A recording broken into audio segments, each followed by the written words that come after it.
Looking at our campus today, we have brand new facilities, a great football field, and 2 great school buildings. But did it always look like this? Let's take a step back.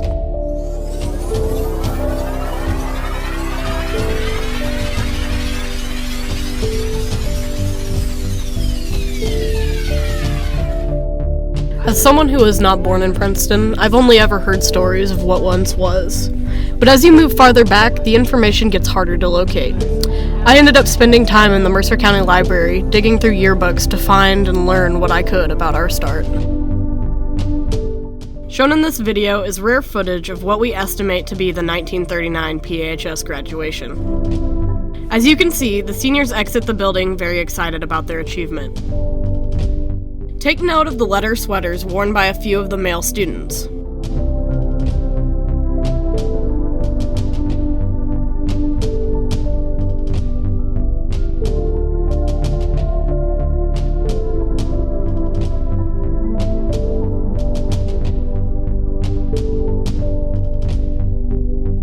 Here, students gather with their friends and families outside of the high school building.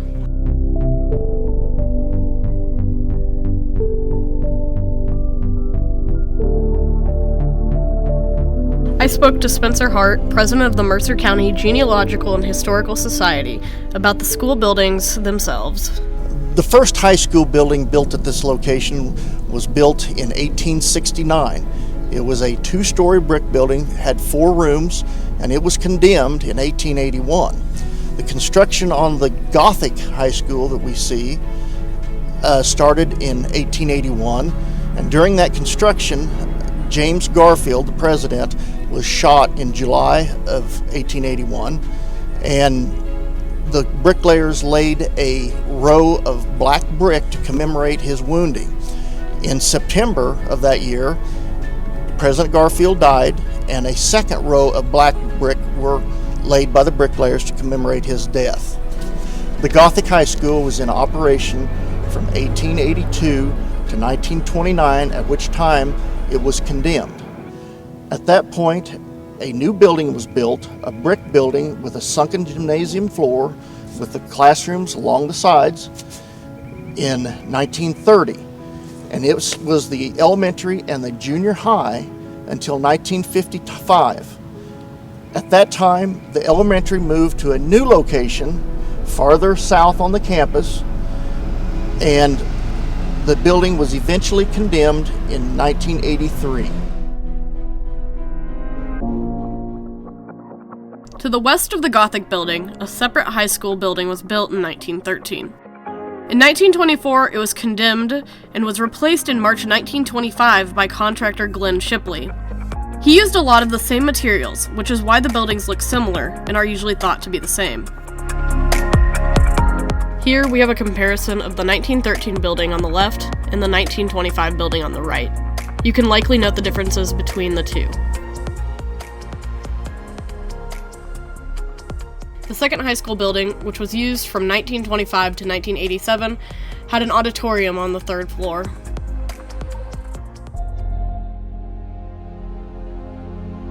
In the background of this photo, you can see a brick band building, which we do not know the date it was built. In 1986, it was torn down and eventually replaced by the white band building that is shown here. It was eventually taken down and the band was moved into the elementary addition that was built in 2018.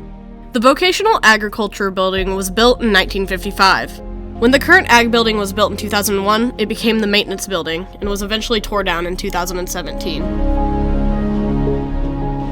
The elementary was built in 1955 when the original grade school building became the junior high building.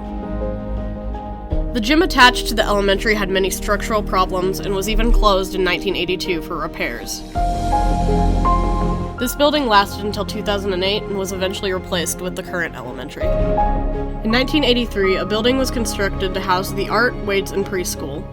This building was also taken down during the 2017 construction. Merrill's was a diner that is found in the current spot of the ag building. It was built in 1949 and was eventually bought by the school. It would become the kindergarten from 1967 to 78. During the 80s, it was used as storage and for some health classes.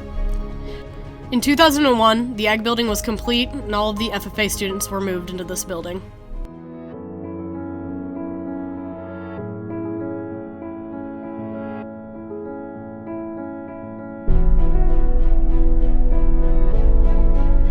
In 1987, students moved into the new junior high and high school building, which is the building still in use today. The original building did not have the front or south portion of the school we have now. This was added in 1995 and built by Irvin Built Construction of Chillicothe. Construction for the Stacy building was completed in 1989 and still stands in the same spot today.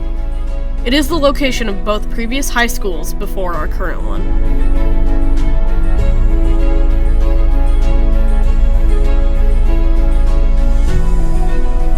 In 2017, construction began on campus to upgrade our facilities. 2 new parking lots were built, a weight room was added to the Stacy Center, a new addition to the elementary was added, which now houses the band, art room, and preschool. The playground was upgraded with new equipment. Lastly, the football field was upgraded with a new press box, bleachers, 6-lane track, and field. Alongside this, a new maintenance building and locker room was built behind the old locker room. To get a better visual of where the former athletic fields were located, we talked to PHS alumni and Hall of Fame coach Bill Gooden. The baseball field and the football field was developed in around 1935 by the Works Progress Association, and they came in. It was a big gully at that time, the way I understand it, and they filled it up and leveled it up. The area we're standing in right now is approximately where the home plate was at on the baseball field, and it actually looked out to the southwest, that direction. Between second base and first base, where the field was arched with 90-foot bases, was actually on the football field out to about the hash line on the 20 to 30-yard line.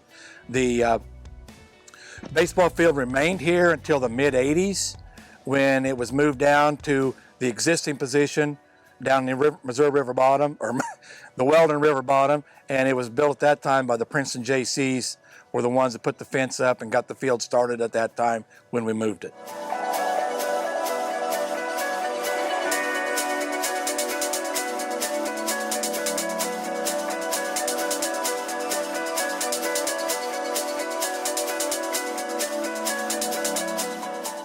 I am currently standing in the southeast corner of the old football field that was developed in 1935 by the WPA. Our football field was too short and would extend down the hill, which you can tell with the last pylon shown with the arrow.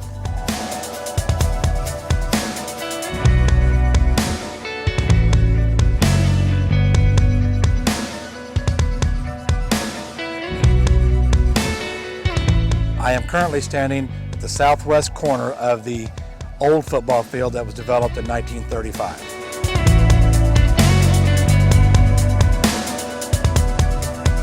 While Princeton has a lot of history, a lot is still not documented or photographed. I want to thank Bill Gooden, Spencer Hart, and Mike Homedale, and especially thank everyone else that has helped contribute to this project. If you have any photos, videos, or information that would improve our documentary, we request you to please contact Heather Hall at hhall@tigertown.k12.mo.us. If we get enough new information, we may come back and revise this project. And thank you for watching, and come back next week for another edition of Tiger Tales.